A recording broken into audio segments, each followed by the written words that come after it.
Hello and welcome to Policy Watch, your packed snapshot of the week's biggest business developments, their context, their relevance and policy impact. I'm Govindraj, Ethiraj. Urjit Patel is taking over as the new Reserve Bank of India Governor from Raghuram Rajan. Patel is an insider, having been Deputy Governor for 3 years, and is expected to ensure continuity in policy and approach. The question that most financial market participants and industry experts are asking is, what does this continuity mean, whether in monetary policy or some of the systemic challenges ahead like bank balance sheets? Moreover, what is the precise nature of economic and monetary situation that Patel is inheriting, and what should or could be he focusing on in coming months? To discuss this, first from a financial markets perspective, I am joined by Vallabh Bhansali, Chairman Enam, Sudip Bandopadhyay, Chairman Inditrade Capital, and Dhananjay Sinha, Head of Research at Emkay Global. Mr. Bhansali, let me begin with you. First question, with Urjit Patel coming in, what do you foresee as his key challenges or tasks from your vantage point? So, I would want to say at two levels. Firstly, anyone who becomes the governor, he should be his own person, not only in terms of independence, but as he steps into someone very high profile like Dr. Raghuram Rajan, and I read a lot of media headlines talking about continuity. I wouldn't be very happy if I were in his place. It's continuity of what? A governor is a huge leadership position, and I would like to be seen as a leader in my own right. So, one is that he better not be in anybody's shadow. He should be his own person. It's a great opportunity to do service to your profession, to your institution and to the country. A second, of course, is India is uniquely positioned in the world at this point of time. I think there has been a lot of hope within the country and around the world with the advent of this government, and that hope continues to kind of burn even today. So, how do we capitalize on that opportunity? Not for a long time, India has been on the top of the hope list in the world. So, I think that is a very big thing, and that opportunity, the momentousness of that occasion, it should not be lost in any faltu debates, in any useless discussions, theoretical games and so on. So, I think these two macro things to me are very important for the position that he has come to occupy. Then obviously there are these challenges which will follow from these, that growth versus inflation versus poverty alleviation, full employment, and a lot of those central banking issues. But I think they should be seen in totality, as I said, of the opportunity that the country has, and that opportunity is not in terms of reaching $40,000 per capita income, but it's really how do we use this growth to help poor come out out of their misery. Right. So, how do you see this manifested or being manifested in his actions or likely actions? So, take liquidity management. So, because the tools of central banking are too well known for me to recount them. But so you had interest rate cut way back in I think June, March, June 2015. But it didn't have any impact on the market because Reserve Bank was still sitting on liquidity management and keeping it very tight, and it was let go only in April, and that didn't hit the headlines at all. So, it was that micro calibration of its tools that mattered a lot. So, also going forward to talk about dropping interest rates is just one of the things, but I have to keep my currency stable, I have to keep growth going, I have to keep credit let, and I think that can be done by many tools. So, what I am referring to is that obviously all economies want to be low cost economy, and Indian economy is no different, particularly when we are all waiting to see a big investment spurt in the economy. Obviously low interest rates will be very useful. The other aspect is that there has been some debate about positive return to saver. That's another big aspect, a country of big number of savers, a lot of small savers to whom savings matter a lot more, and a return on it. For as long as I remember, I think that return has not been positive. Now, do I add that to a big priority list? Is a question. That well, if it hasn't been so, the positive rate has gone out, or positive return has gone from almost around the world, and why should I bring that up as a debate at this point of time in the country when we are all hoping to see big investment spurt really to move ahead and to create jobs. So, things like that can be very unnecessary, and whether he will be cautious about it. So, I am not really for saying that okay, he must drop interest rates, that he understands that a country is better off having low interest rates, and you do not have to tell a central bank governor about it. But his calibration of those rates will clearly depend upon his macro priorities, his macro view of things, and also I think my expectation would be that someone who has known India so well, has worked in the Reserve Bank of India when a lot of the policies that got shaped in the last 3 years, whether you want to be an economist or whether you want to be a central bank governor. So, I think if my expectation of him would be, and the country's expectation of him would be, that Mr. Patel, you are the governor of the country, and the governor of the country is to balance currency, growth, inflation, etc. So, I think some of these debates I think are not serious and deep enough. Right. Stay with us, Mr. Bhansali. Let me bring you in, Sudip here. What's your own sense as going in? I mean, the markets are in a good shape, at least the capital markets. Banking sector is not necessarily in that good a shape. So, where do you think the confluence would be, if at all? Well, I think the governor today, Mr. Patel, will be taking over in a unique situation. I think he's in a much better position compared to when Dr. Rajan took over. The country and the economy, world economy, was in a kind of a crisis. We are in a much better position. Yeah, Look at the reserves. Actually, there was outflow then and there's inflow Absolutely. today. Yeah. So I think he's in a happy position. Also, I must mention here, Govind, that inflation is expected to come down. We had a good monsoon after a long time. So definitely food inflation is going to come down. So he will have more flexibility in cutting rates and kind of pushing the growth. So I think he's in a good position. Of course, also you remember that he was with RBI for the last 3 years and a part of the entire decision-making process which Dr. Rajan was leading. So I think that's again a unique advantage. We talk about the bank balance sheets and the repair which it requires urgently. I think he was very much a part of that, the decisions there. And I'm confident that he will continue the path which Dr. Rajan had taken. The one thing which kind of worries me is that the currency. I think there are too many variables in that space. Let's not forget that China, there is a huge uncertainty looming over China.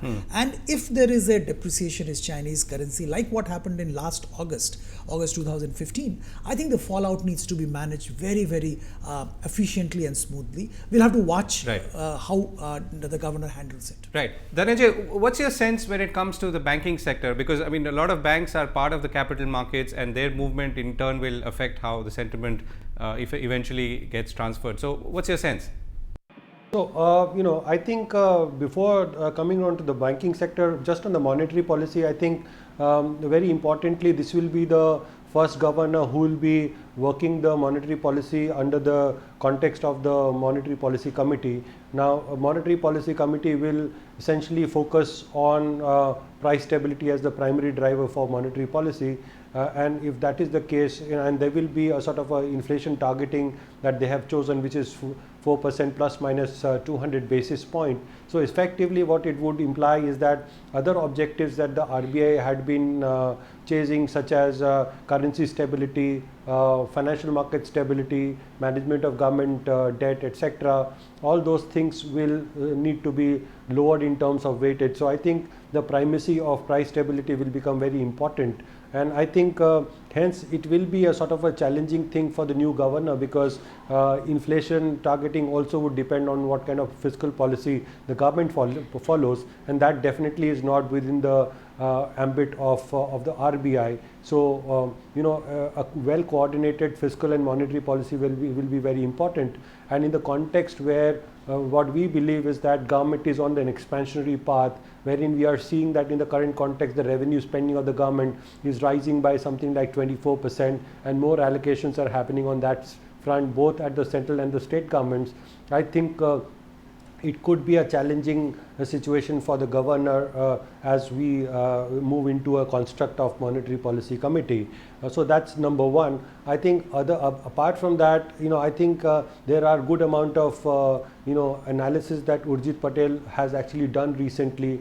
I refer to a paper that he has actually published in February 2016, where he has argued that there is a presence of inverted monetary policy outcome, wherein he is saying that lowering of rates actually impinges upon deposit growth and lending capability of banks in the context of a fixed SLR. So effectively what happens is that when you lower rates, it translates into lower aggregate demand, and so that is something that they have argued. So effectively what they are saying is that in a context where you have a fixed SLR, it basically hurts the transmission of the monetary policy. So effectively I would say from a banking standpoint, a focus I can see a lot on the SLR. So SLR might actually be reduced. That will sort of induce a better transmission of monetary policy. That's one side of the thing. The other aspect is with respect to the reforms on the banking side, wherein Dr. Raghuram Rajan has been fairly proactive in terms of cleansing of the banks. So I think with the new governor, whether he has the strength and the perseverance to carry it forward, effectively the problem out here is recapitalization of the banking system, and especially the PSU banks, and the control that the banking system, the government has on the banking system. Hold your thought there for a second. Let me get a couple of other points in as well. But before that, I mean, you run an NBFC. What's your sense? I mean, when it comes to the regulatory environment, to expanding the scope of the financial markets. I mean, one of the things Raghuram Rajan did was to expand the scope of banking system, bring in payment banks. So do you see that expanding? Do you see a more friendly regulatory environment? Absolutely. I think Dr. Rajan did a fantastic job. He introduced the concept of payments bank, small bank. He also has talked about custodial bank. I think that's a concept which is yet to come in, and he has already talked about it. He is kind of, I understand, putting a paper for that. So a whole lot of innovations which have come in, and today I think they are launching the UPI. So I think again that's a great thing, because you will be able to make payments seamlessly without using the bank account number of the recipient. So I think these are great innovations, and again I will repeat, Dr. Patel was part of the same team which brought in these and that's a good point. So you're saying that this was a period, that Raghuram Rajan's period, that was marked with banking innovation. Absolutely. Right? Both on the technology side as well as on the regulation side. Yes. So what would you expect ahead then? I think we will expect continuation of that. We will definitely expect the custodial bank thing to come in. We will expect a lot more innovation in terms of the payment space. See, all this is leading towards country getting more banked. Bringing in more and more people under the banking umbrella. They will move out of the cash economy and come to under the radar of the banks. I think this is an excellent development, and I believe this is going to continue. Right. So, Mr. Bhansali, can I come back to you? So, we talked about stressed assets just now. So, the previous governor was talked about surgery, and he talked about taking harsh steps or strong steps. Do you see the present governor being able to take that forward with similar determination? I think having made the big announcements, it has become more critical than it might have been. And so there is no choice but to, go the whole hog and find solutions. Unfortunately, we announced the surgery without having all the tools. I'm glad, at least from, what we say, from looks perspective, that Dr. Rajan in his last statement said that, we have done the big things. The banks are now, dealing with this situation. What steps they have taken are they seeming to be adequate. I don't think they are really adequate, because We have seen some of the banking stocks recover because some of the conditions were relaxed. Some banks have done better disclosures, but I think the task is unfinished. I think it requires serious creativity, whether we think of a good bank, bad bank, and I haven't done enough work to suggest or argue about it. But we will have to find large amount of capital really. This 25,000, 35,000 crores doesn't seem to be meeting the need. So I think a lot of work is necessary there. Right. So Sudip, one thing that you would look out for as the new governor comes in, what's in your mind, which in some ways will define the way forward? Well, I think finding a solution to the stressed asset problem of the banks. I think that's one single thing which not only will define the tenure of this new governor, but also will define how we are going to move forward in the economy. Today, I think the biggest problem in the economy, which still remains, is the banking sector has to come out and start lending, and that's not happening. They can't do it. In spite of whatever we say, the capital adequacy is severely affected. They are sitting on a huge amount of stressed assets. The estimate varies between 3 lakh crore to 4 lakh crore, and that's a huge amount. And as Mr. Bhansali was mentioning, 25,000, 35,000, 40,000 crore of recapitalization is not going to solve the problem. This needs a radical solution. Maybe good bank, bad bank, like a lot of countries in the world have already done, but you need to find capital and you need to get innovative solutions to solve it. I think that's one thing which we all are looking at. Right. We thank you so much. We need to go in for a break, but coming up on the other side, we look at the macroeconomic environment that the new governor will face and what could be the potential challenges ahead. Stay with us.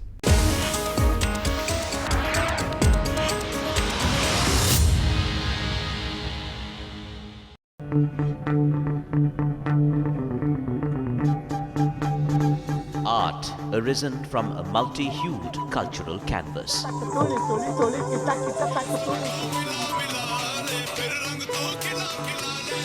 Tradition and cultural fervour dating back centuries.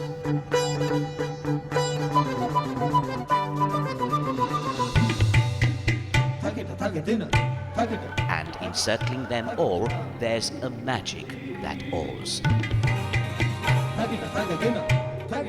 Embrace your nation's brilliant human warmth.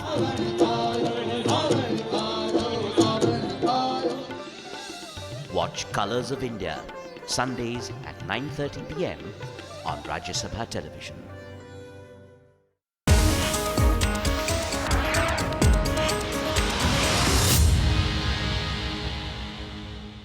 Welcome back to Policy Watch. The Reserve Bank of India has a new governor, as we said. What are the key macroeconomic challenges that the Reserve Bank should be confronting at this point, and how can we better understand the environment today? To discuss this, I'm joined by Saugata Bhattacharya, Chief Economist at Axis Bank, and Dr. Brinda Jagirdar, former Chief Economist at the State Bank of India. Thank you both for joining me. Saugata, let me start with you. So let's try and first define the macroeconomic situation as it is today when it comes to inflation, when it comes to interest rates, and how either well or not so well are we poised? Well, I mean, the first look at the trade-offs in terms of the growth inflation trade-off that the Reserve Bank has to adroitly manage. Inflation has suddenly picked up, and is likely to remain high, at least for the next couple of months, at about 5.8 levels. So given this, and the fact that growth still isn't very robust, I mean, despite our 7.8, 7.9 GDP forecast for FY17, on the ground in terms of industrial recovery, capex, etc., it's still not very evident. So given this, and given the fact that the RBI over the next 2 or 3 years has been tied down, so to say, with a 4% centered inflation target, the actual the policy room for policy moves is relatively limited as of this point in time, given their own definition of the neutral rate. Okay. So that places a large amount of constraint on the Reserve Bank's ability to cut rates. Right. So, Brinda, do you agree with that? Limited room for maneuver? Yes, there is definitely limited room for maneuver, but when you're talking about the challenges, macro challenges, I think, yes, inflation, I completely agree, that still remains a big challenge, and getting growth off the ground, especially where industry is concerned. But more than the macro, I think there are bigger challenges in the banking sector, and that is something which the RBI will need to grapple with, or rather, I would say, continue and we were just discussing this a little while ago, but do you see continuation of what Raghuram Rajan did? Because he likened it to a surgery and to a patient, and I mean, it was a serious situation. Definitely, I think the governor would continue what Dr. Raghuram Rajan has already started, especially given the fact that the bank NPAs are still very stretched, and we are hearing things like 11% NPA for public sector banks by June 2016, and that is serious. So NPA is one issue, capital is another issue, and a third issue I would say is credit pickup and credit to industry that has not picked up. So I think there are a lot of issues in the banking sector which the governor will need to address too. Right. So Saugata, credit, how do you see that moving? It's not likely to move up very much. Of course, I mean, part of the credit slowdown that we've seen are due to the structural effects of the Uday bonds. About 1.5 lakh crores has been taken out of the bank's books. Tell us about Uday bonds very quickly. The Uday bonds are the scheme for the banks had lent, particularly public sector banks had lent to the discoms, electricity discoms. Yeah.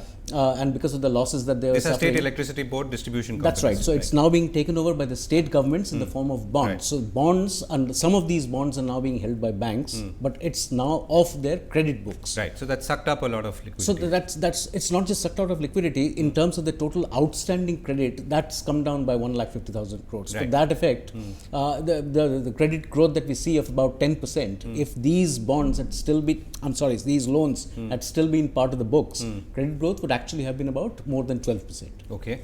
So if you were to look ahead now and sort of list what could be the key challenges for the Reserve Bank between growth, inflation and other challenges of the banks themselves, how would you rate the hierarchy of tasks? Inflation is, of course, I mean, an inflation targeting central bank has inflation as the primary target. I mean, and that needs to be managed in the context of growth, in the context of savings, which is yet another problem that, I mean, savings still remain relatively constrained, part of which is the demand from banks due to the low credit growth, and the third is the currency. So once, I mean, these three trade-offs, and each is a trade-off, you cannot drop rates too much, interest rates too much without affecting savings. You need to be very careful with rates because of inflows of capital in terms of the currency, the effects on the currency. So each of these involves trade-offs. Right. So I'll come to savings in a moment. So Brinda, one of the things that will change is the Monetary Policy Committee, the introduction of a Monetary Policy Committee, and therefore it's not just the Reserve Bank governor who's going to decide and administer rate changes. So how is that going to pan out or likely to pan out in your mind? The Monetary Policy Committee, I think, will bring in greater interaction between the government and the Reserve Bank. So greater coordination between fiscal policy and monetary policy. So my own sense is that the fiscal policy itself will receive a lot more attention and a lot more scrutiny than it has done hitherto. And so I think there would be greater coordination between the two, which would be a good thing for the interest rate policy going forward. Right. Okay. So, Saugata, you talked about, we talked about inflation as maybe a near-term challenge. Is savings a longer-term problem and an issue to be grappled with, or is that more near-term? No, it is a near-term issue, definitely, that we need to rapidly increase the savings rate. We are again hearing talk of gold because of the way that prices of gold have gone up. Smuggling of gold seems to have increased, so there seems to be a greater demand for gold. So we need to be very careful in not moving into that direction that we were before and encourage financial savings. I think over a longer period of time, I'm not that concerned. I think because of all the structural changes that is happening in the banking system, small banks, other banks that are coming into the play, I think a lot of informal channels that used to drive savings out of the banking system will fairly rapidly come back into the system. Right. So over a long term, I'm not worried, but in the near term, this is a worry. Okay. What about the rupee, Brinda? What's your sense on what the stance should be or could be? Before that, let me just add one more reason why savings could come back into the banking system is this drive against black money. So that again will help to expand financial savings, which is really something which needs to be done right away. And why is that you feel that people who are forced to declare will now go and deposit it in banks? Not just forced to declare. I think government has put a ceiling of where you cannot accept in cash beyond, I think, 3 lakhs or 5 lakhs, something like that. Yeah, 3 lakhs.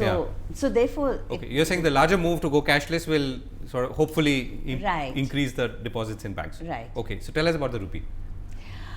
The rupee, I think, is right now we've been blessed, I should say, by the global conditions of low oil, but oil seems to be firming up. Yet I believe that it will not spike up very sharply. So from the oil we will get respite on the current account side. So therefore, which should be a positive for the rupee. And another positive for the rupee would be the inflows, because India is where growth is happening, and money will come in where there is growth. So like water finds its own level, we will find money coming into the country. Right. So last word, Saugata. So between the time that Raghuram Rajan took over and the time that Urjit Patel is taking over, it's dramatically opposite situation. I mean, between outflows versus inflows. Very much. And it creates a different kind of pressure. What's your sense? Well, I mean, this is a much more pleasant pressure than what used to be the case in 2013. So I think India's macros are very, very stable as of this point in time. It's just a matter of when growth begins to move up. But again, there are constraints. In a world that is growing at less than 2%, I mean, you should not be trying to force, as Raghuram Rajan, the Governor Rajan keeps on saying. So I think we are stable. Most macro parameters will remain stable. I think reform policies that the government has set in place now, already set in place now, are building in further stability. And I think we are going exactly the way that should be going. Right, that's a good note to end on. Thank you both for joining me. That's all we have time for on Policy Watch this week. We'll be back next week, same time. Thanks for watching.